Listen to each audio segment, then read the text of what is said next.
Thank you for joining me. I'm here with Mr. Jason Ridgel of Guidance Whiskey. Thank you for joining me for my Spirit Spotlight, where I highlight Black-owned spirits. And today we're here talking about Guidance Whiskey. Very excited to chat with you. Hey, thank you so much for having me. This is an honor. We love your page. Hey, that means a lot. So tell me about yourself and tell me about Guidance. Okay. My name is Jason Ridgel, and I've been in the spirits business for about 1.5 years. We launched in October of 2018. I'm originally from Alabama, Roll Tide.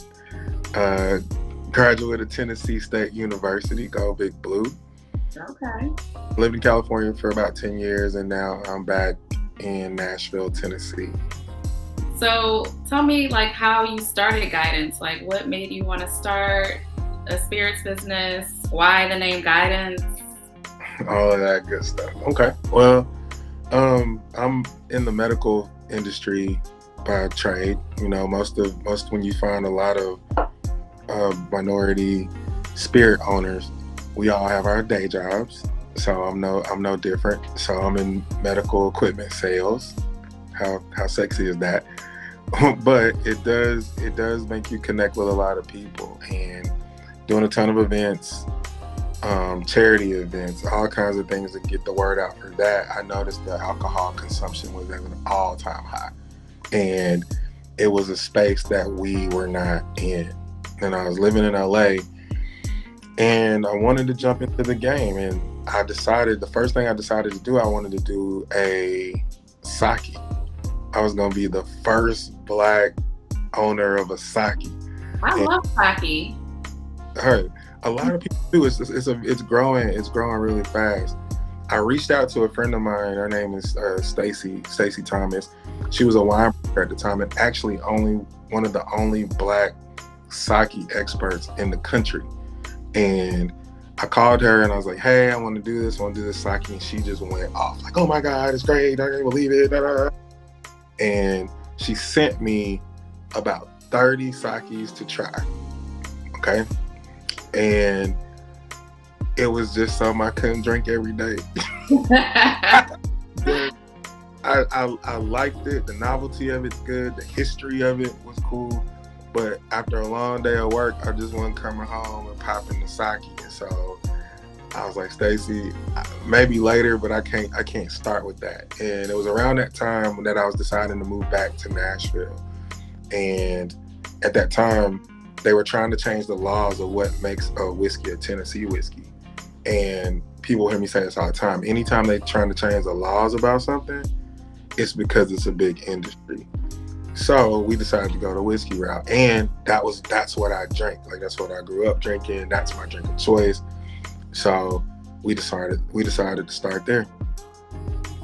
So tell me about the steps you took to actually get started. Okay, you mean the rough part, right? Yeah, we want to hear it all. So I said we launched 1.5 years ago, but the actual making of this took a couple of years, because after I do it, of course, we decided we were going to contract distill, which a lot of spirits are doing. And in that was kind of predominantly for people who had a lot of money or were famous or had some type of into the game, which we had none of. And so we were turned down by a lot of distilleries. I mean, they come in like, "What's your budget?" That's the favorite. I should wear that on a t-shirt. What's your budget? What's your budget? And we like, how do you come up with a budget for something that you've never done before, right? But that's where having that friend in the business again, she actually helped me find a small contract distiller in Iowa, and that was also willing to let us play with the juice, because that's another thing. When you go contract, they line them up, taste it. I like this one. They wrap it, they send it. We didn't want to do that. At the time, I love whiskey, but I hate the burn. I hate the burn like that. Yeah, I know what you're talking about. All that right there. And I was getting tired of lying about liking it. You know, I'm in these dinners, I'm in these business dinners, somebody orders a $40 shot of something or a $50 shot of something, and you sit there and you drink it, and you're like, oh yeah, that's good. That's good. Can I get some water? You know what I mean? So I didn't think that I was gonna even continue drinking if I had to drink things that I didn't like, or I had to mix a bunch of stuff with it just to drink it. Right. So we wanted something that was full flavored. I definitely wanted body, but I wanted something smooth. And they helped us create that perfect blend, and that's what people are drinking today. Did you have investors, or did you save? Like, how did you go about financing Guidance? And I had the best investor of all time, me. So yeah, I didn't take on any capital. I used my savings, and I'm real tricky when I tell people that, you know what I mean, because there was some circumstances. Like, I did have somebody who had 10 years experience in the industry that was kind of guiding me along. If that wasn't the case, I probably would have tried to find some people to put some money and had expertise with it. So, but no, I bet on me. So how did you choose your flavor profile? You said you liked, you were doing all kind of tests. Like, is it just what you liked? Mm-hmm. I learned a time ago, and it's funny you asked me that, because there was a comment in one of our sections, and one of the guys was asking about, why 80 instead of 100 and all those different things. And I gave him the whole spiel, full body flavor, but mild. And we wanted something that, if you're an experienced whiskey drinker, you'll respect it. But if you're a novice, you'll enjoy it. It'll intrigue you to try other types of whiskeys. But I made sure to end that whole paragraph with, and it's what I liked. And then I came back with, and when you ready to make what you like, we'll help you. Right. That's really, if I'm a stand behind something, it's got to be what I like. So our motto for a long time was, if you don't drink it, we will. Yeah, you got to produce what you like. Otherwise, how do you sell it and be enthusiastic about it? For a long term, without gimmicks, because for Guidance, we're no gimmicks. We didn't go any type of flashy, gimmicky route. Our goal is to make people, we want to be their favorite whiskey. Up until this point, have you encountered any sort of roadblocks or racism in the spirits industry and whiskey in particular? I know you're in the South, so how does that look? Yeah, we've encountered everything that you can pretty much think of, and I don't even just classify it as racism, like just negativity. Now there's that anyway, because it's a saturated market, right? So when you're going into somebody, they already, think about it, when you walk in the liquor store, there's thousands of brands already there. Okay, so they don't necessarily need your product, right? And those guys, liquor stores are not in the business of promoting brands. They're in the business of selling brands. So that means you got to do the work. We're just a distributor of your product. So I'll never forget, like, one of our guys had went into a place, and that ties into also having a good distributor. If you have a good distributor, they kind of coach you on where to go. You can go wherever you want, but they'll tell you, like, these guys, I don't think they're gonna be with it. I don't think these people gonna be with it. And we were so gung-ho, we like, nah, we got a great product, we going in. And them people would not even look at us. They wouldn't even look at us. And so some of that was because, we were a new brand, but then some of it we started to understand is because, we were black. That's unfortunate. For them. For real. Because if your goal is to make money, why would you miss out on it? Right. That's a great point. Yeah. How did you decide on the distributor you were going to go with? And you're going to get tired of me saying this. Stacy. We went to a bunch of distributors and, pitched our product the normal way. And we got letters, we got we're not taking on new products at this time, which if you talk to a bunch of Black-owned brands right now, they have that. They got that email, and I always encourage them to keep it, like put it up on the wall or something, because that becomes a driving factor. But she had a relationship with a small distributor in Nashville that was mostly beer, but was switching to liquor because craft beers, that was kind of slowing down, and it's become a wonderful marriage because they give us the support that we need. What you really want, a lot of distributors don't do that, so we were lucky to get with them.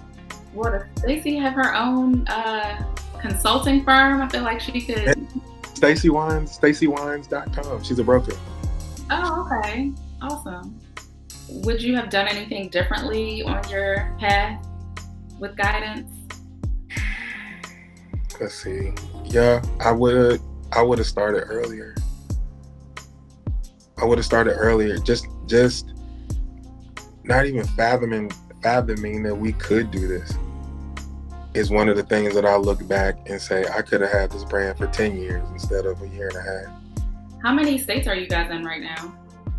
As far as distribution goes, we're distributed in Tennessee, in Nashville and Memphis. We're distributed in Georgia, and we have distribution in New York, California, and Florida. Online, though, we're in 42 states. Wow, that's amazing. Mm-hmm. What advice would you give someone who wants to start their own whiskey business? Do it. Do it. And that's what I'm doing is holding the door open for people, right? Because we need more brands. We need more Black brands. And so don't wait. Start. If you want to contact us, info@guidance.world. We'll send you a questionnaire. We'll help you find whatever you need, because we want to experience more Black brands. So don't wait another day. Don't come up with a plan about a plan or about a plan. Have it, because there's something to seeing your finished product that is like a feeling I can't explain. Something that comes from here, and now it's here. Like that, I can't. I mean, it's over. Like in a glass almost. It's like, yeah. Awesome. So it feels amazing. So yeah, just get started. Do you consult with other Black-owned brands? Like, do you guys talk about best practices? Every single day.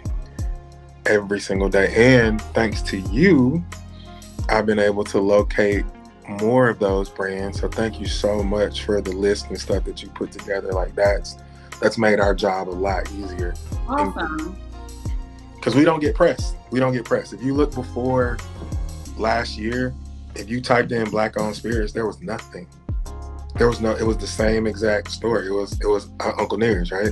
Right. And that's the big homie. But the news cycles didn't catch any of the people that you put on your list. Wow. We have to do that. You have to do your own marketing, your own branding, like getting your name out there. Yeah. And then eventually they'll pick you up. Like I'll be featured in a couple of more things. But while people are asking me questions, that's what I tell all these brands. When you start asking me questions, you're gonna hear about other Black brands. Period. So don't interview me if you don't want to hear about Bro Brothers. You don't want to hear about Majesty. You don't want to hear about Greenwood. Don't talk to me, because you're gonna hear about it all, because they all need those shout outs. I love that. I love how you got to bring people along with you. You want to network across, as Issa Rae said. Yeah. Tell me about that artwork in the background. I see guidance on the bottom. You mean this Melanie Walker original? It's a piece that was created by Melanie Walker. She's an artist from Memphis, and I don't know if you can see like the keys. Our spokesperson is Larry Dotson, who's the lead singer of the Barcades. Okay. So she was a personal friend of their family, and when he came on as our spokesperson, we did a Christmas party, and she presented that at the party. And I was just blown away.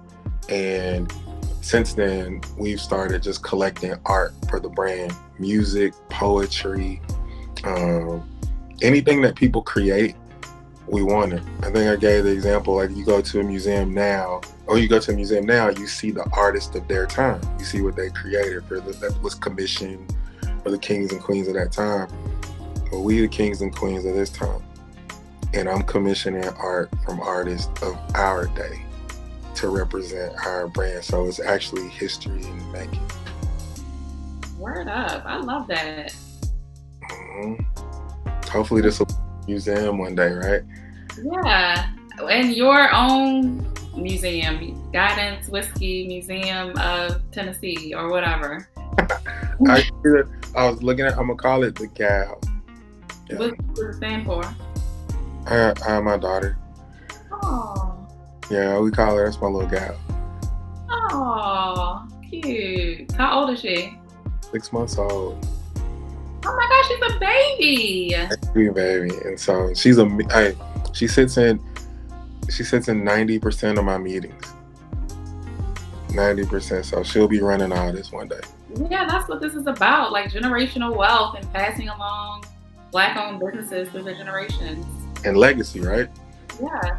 Legacy. That's the, it's funny, that's the name of the distributor in Kentucky that we signed with. It's called Legacy. And they're the first Black distributor in Kentucky. Do you know if there are any other Black distributors in the United States? There is. We're looking for them. I've heard rumblings. I think there's somebody in Atlanta and stuff. And that's something too. Like if y'all know those people, please send them our way because that's where we're starting. I think someone else told me about Chanel of Fuji Vodka. She has a small distributing firm, and she distributes, I think, around this area, like DC, Maryland area. I believe so. Okay. She has the Black-owned Wine and Spirits Festival up here as well. Yeah. I heard about that, and we want to be there next year. Yeah. So what's next for Guidance? What's the next thing? We got some things in the wraps, I don't got on sleeves, but we got some stuff up here. One of the things we're doing is we have something called Whisk Tea, and we were going to try to bring it to market this year. It's a recipe. It's a guy here in Tennessee, him and his wife, they graduated from TSU. They've been making this Tim Southern tea for about 25 years. They finally started bottling it last year. They finally got them to bottle it. And it is one of the most phenomenal fruit teas you'll ever taste. And when you mix it with Guidance, done deal. So we've been doing tastings and stuff and test groups for like the last 5 months, and they test through the charts. So that's going to be one of the, we're still deciding when we're going to bring it, because we kind of wanted to be super festive when we brought it out so that we could do all the promo and the parties and that stuff with it. So we might not bring it out this summer, but we still may. So I'll keep you posted on the exclusive. Yes, please. And also have a party up here in the DC, Maryland area so we can go to the DMV. Like, that's my spot. Yeah, we love some good alcohol up here. So it goes great with go-go too. Baltimore, we do club music, so. But yeah, go-go's cool too. I'm not gonna put it down, but yeah. You gotta get the move on. Beat. So yeah, we love that. And then we might get into mixers. Oh, tell me more about that. Mixers. So Guidance is great on the rocks and it's great neat. Sometimes you want a cocktail, right? Sometimes you just want a good cocktail. I would advise people not to ever mix Sprite and cranberry juice or whatever you mix with our other stuff with our product. If that's all you got, just drink it straight. Right. But sometimes you come home, you actually want a cocktail. And so we were working with a company called Wouldnt. Wouldcocktails.com is their thing. And they're a high-end mixer brand. And we liked what they were doing. And so, what we thought? We can do it too. So we're working on some premium mixers. The first one we're looking at launching will be around Kentucky Derby, which will be a mint julep. Nice. ready to drink. Very Southern. Oh yeah, super southern, super southern. No, we'll do old fashioned because that's one of my favorite things to come home and drink is an old fashioned. But then we were thinking about doing a contest to find out what people's favorite. We wanted to do 3 to start. The mint julep would be obviously seasonal just because of the Derby, and then you can drink that other one like anytime. So we were going to talk to people and see what they wanted us to do. I'm looking forward to this. I feel like big things are on the horizon for Guidance. Yep, and look for the brother brands that we're going to help come out. My goal is to get at least 6 more brands out this year. 6 brands under the Guidance umbrella. Well, everybody owns their own stuff. We just got.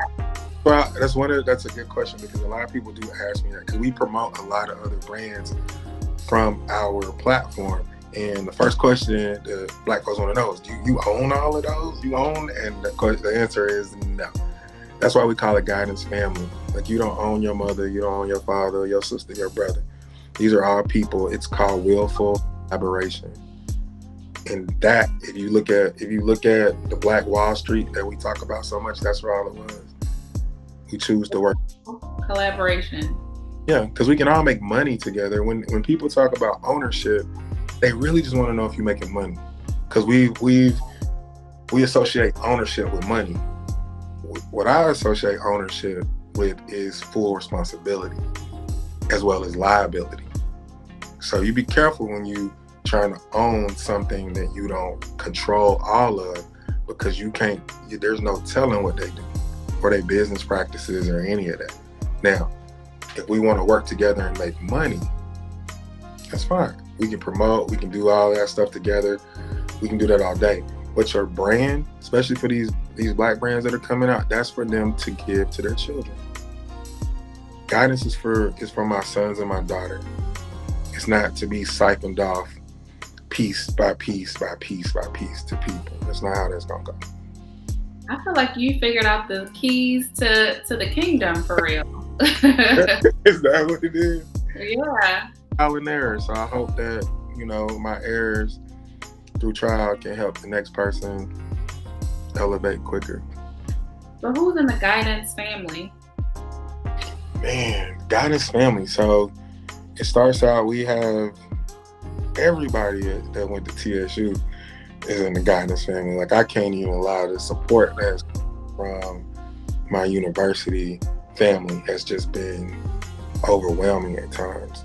And then my local community, it's really like friends of mine who have become like brothers and sisters to me. I mean, now you a part of it. You know what I mean? So I feel like that. You don't send you some extra stuff to make sure you feel like that. But everyone who sees this product and enjoys it and talks about it and feels a part of our community, we welcome you in. I love that. I really do. I really love what you're doing. I think more Black people need to think this way so we can elevate each other and lift each other up in our own communities. And I feel like we would get so much further. Yeah, we will. And there's a lot of us. It's more of us than we know, but this is just the first time in a long time that it's been front street and mainstream to even talk about it. Because before these conversations like we're having, we're done in living rooms, you know what I'm saying, or out at the park or wherever. It wasn't done for everyone to see because we felt somewhat like we had to keep it a secret to get ahead. Because if we let them know what we're doing, they're gonna stop it. Well, not if it's all of us. Can't stop all of us.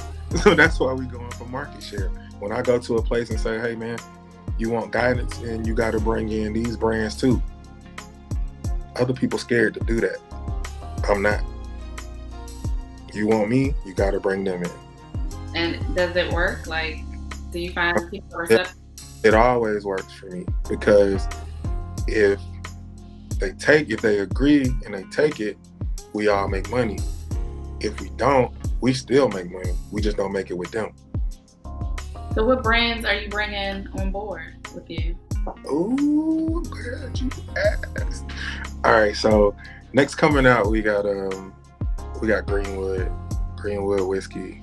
Man, those guys are awesome. And They have a brown and they have a white.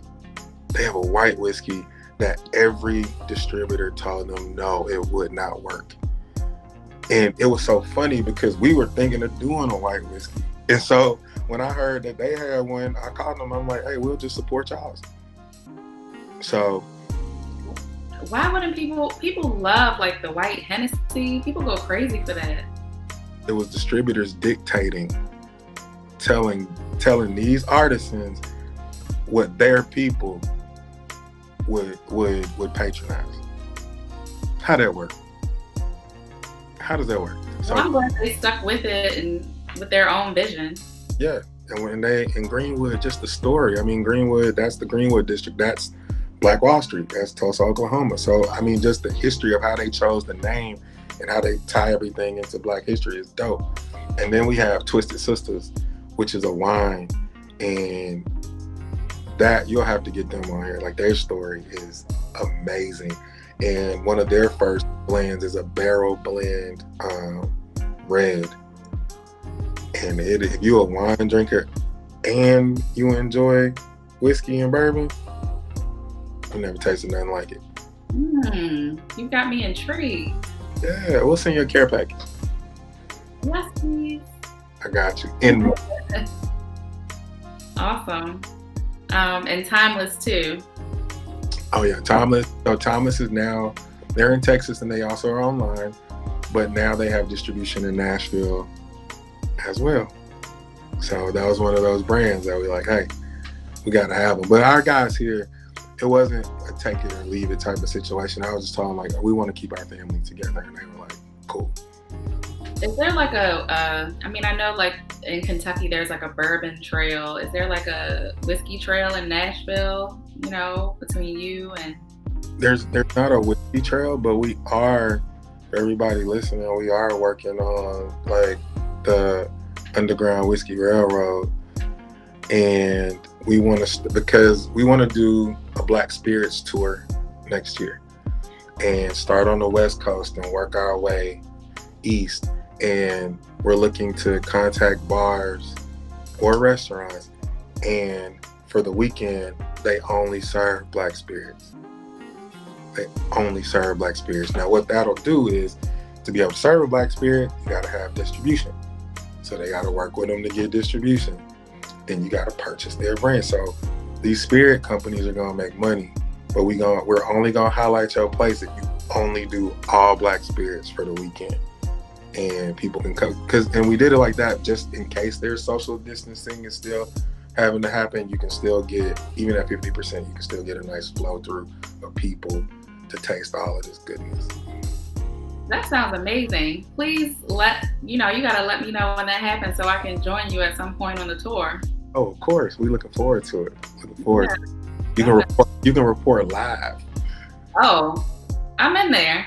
Yeah. Okay.